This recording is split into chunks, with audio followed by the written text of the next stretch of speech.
Gas cylinder চুরিকাণ্ডে বড়সড় সফলতা পেল ভাতার থানার পুলিশ। ভাতারের বলগোনা বাজারের দুটি দোকানে অভিযান চালিয়ে উদ্ধার হলো 47টি রান্নার গ্যাস সিলিন্ডার। উল্লেখ্য, ভাতারের বিভিন্ন এলাকা থেকে গ্যাস সিলিন্ডার চুরির অভিযোগ আসে পুলিশের কাছে। এরপরে অভিযোগের ভিত্তিতে তদন্তে নামে পুলিশ। সিসিটিভি ফুটেজ এবং সোর্স মারফত খবর পেয়ে ভাতারের এরুয়া এলাকা থেকে ভাগু শাহ নামে এক অভিযুক্তকে গ্রেপ্তার করে। তার কাছ থেকে 3টি গ্যাস সিলিন্ডার উদ্ধার হয়। ধৃতকে পুলিশে হেফাজতের আবেদন জানিয়ে বুধবার বর্ধমান আদালতে পেশ করে পুলিশ। বিচারকের নির্দেশে 5 দিনের পুলিশি হেফাজতে নিয়ে ধৃতকে জেরা করে পুলিশ গ্যাস সিলিন্ডার চুরির চক্রের হদিশ পায়। ধৃতকে জেরা করে পুলিশ জানতে পারে বলগোনা বাজারে একটি গ্যাস মেরামতির দোকানের চুরির সিলিন্ডারগুলি বিক্রি করেছিল। এরপরে বৃহস্পতিবার সকালে ভাতারের বলগোনা বাজারে অভিযানে নামে পুলিশ। বলগোনা স্টেশন সংলগ্ন দুটি গ্যাস ওভেন মেরামতির দোকানে অভিযান চালিয়ে 47টি অবৈধ গ্যাস সিলিন্ডার উদ্ধার করে পুলিশ। গ্রেপ্তার করা হয় দোকান মালিক মঙ্গল মুন্সিকে। বৃহস্পতিবার ধৃতকে বর্ধমান আদালতে পেশ করা হয়। ভাতার থানার পুলিশের বড়সড় সফলতাকে সাধুবাদ জানিয়েছেন স্থানীয় মানুষজন। পূর্ব বর্ধমানের ভাতার থেকে শেখ মিলনের রিপোর্ট। মঙ্গল মুন্সি। কতদিন এখানে ব্যবসা করছেন উনি? আমি বলতে পারবো না, আমি তো 2 বছর করছি। না, উনি তো অনেক আগে থেকে, অনেক আগে। কি আজকে কি দেখতে পাচ্ছেন পুলিশ কি করছে? কি দেখবো, পুলিশ ধরে গেল। কেন, মানে কি জানতে পারছেন? ওই তো বলছে ছোড়া সিলিন্ডার নাকি বিক্রি হয়েছে, নিয়েছে। এখানে কি সিলিন্ডার পাওয়া গেছে এখানে? আমি না কি করে বলবো, কি দেখতে পাচ্ছেন? সিলিন্ডার তো নিয়েছে, এবার কি সিলিন্ডার আমরা কি করে বলবো, আমি তো জানি না সব। পুলিশ কি সিলিন্ডার নিয়ে যাচ্ছে? আর পুলিশ সিলিন্ডার নিয়েছে, চাপিয়ে গাড়িতে আবার কতগুলো সিলিন্ডার দেখতে পাচ্ছেন?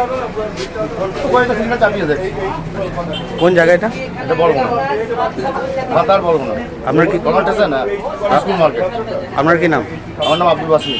এটা হচ্ছে বলগুনা টিডি স্টেশন রেলগেট থেকে নেমে এসে তোমার বাবা? চন্দ্রপুর ডাইহার রোড। তোমার বাবা কতদিন ধরে ব্যবসা করছে? বাবার ব্যবসা আছে আজকে প্রায় 20 বছর প্লাস, 15-20 বছর প্লাস। তুমি কত বছর করছো? আমি ব্যবসা করছি আজকে 5 বছর।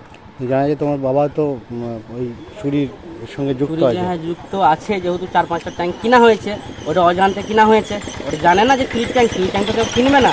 না, আর এভাবে তো- ট্যাঙ্কগুলো যে না যে হাফ হাফে কিনেছে তা না, ট্যাঙ্কগুলো অ্যাকচুয়ালি যে এটার সঠিক দাম সেই দামে কিনা হয়েছে। না, না, গ্যাসের ও ব্যক্তিটা এসে বলা হয়েছিল, যে ব্যক্তি বলেছে যে ও আজকে নাই করে 2-3 বছর ধরে গাড়িতে গ্যাস ভরে ও গাড়ির ব্যবসা করতো, মাল বিক্রি করে বেড়াইতো, জামা কাপড় চিনা আছে একটা।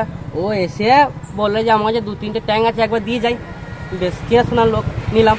তারপরে এবারে আবার দিয়ে যাই। এইভাবে কি ট্যাঙ্ক কিনতে পারেন? এগুলো তো এইভাবে তো গ্যাস কেনা যায় না, সিলিন্ডার তো বিক্রি হয় না। অফিস ছাড়া তো হয় না, নেই। কিন্তু ধরেন অ্যাকচুয়ালি এটা বিক্রি করেছিল, বলেছিল যে আড়তের থেকে আমরা কাটাই মাল গাড়ি কাটাই করেছি, সেই ট্যাঙ্ক সেই হিসাবে দিয়ে গিয়েছিল, 2বার দিয়ে গিয়েছে, ঠিক আছে।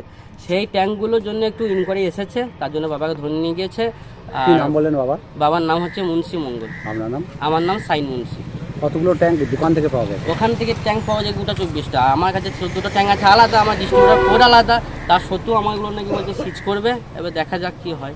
এসে যেটুকু জানতে পারলাম, প্রায় আমরা শুনি ভাতার এলাকা বিভিন্ন এলাকাতে, বিভিন্ন পঞ্চায়েত এলাকাতে গ্যাস সিলিন্ডার ভর্তির সময় সিলিন্ডার চুরি হয়।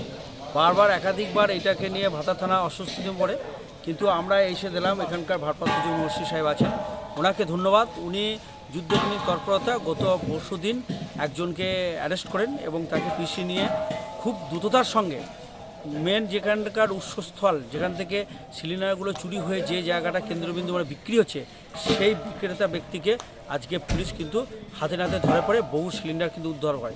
এটা আমরা আবার ভাতার থানায় একটা নজিরবিহীন ঘটনা আমাদের ওসি সাহেব দিলে, আমরা ভাতার থানা ওসি সাহেবকে অসংখ্য এই এলাকাবাসী হিসাবে আমি ধন্যবাদ জানাই যে এত বড় একটা চুরি, সেই চুরি দীর্ঘদিন মানুষ যে গ্যাস সিলিন্ডার নিয়ে আতঙ্কিত ছিল, সেইটা কয়েকদিনের মাথার মধ্যে দিয়ে ভাতারে ভারপ্রাপ্ত ওসি সাহেব তিনি কিন্তু সফলতার সঙ্গে কিন্তু এটা দক্ষতার সঙ্গে কিন্তু উদ্ধার করে দেখিয়ে দিয়েছেন।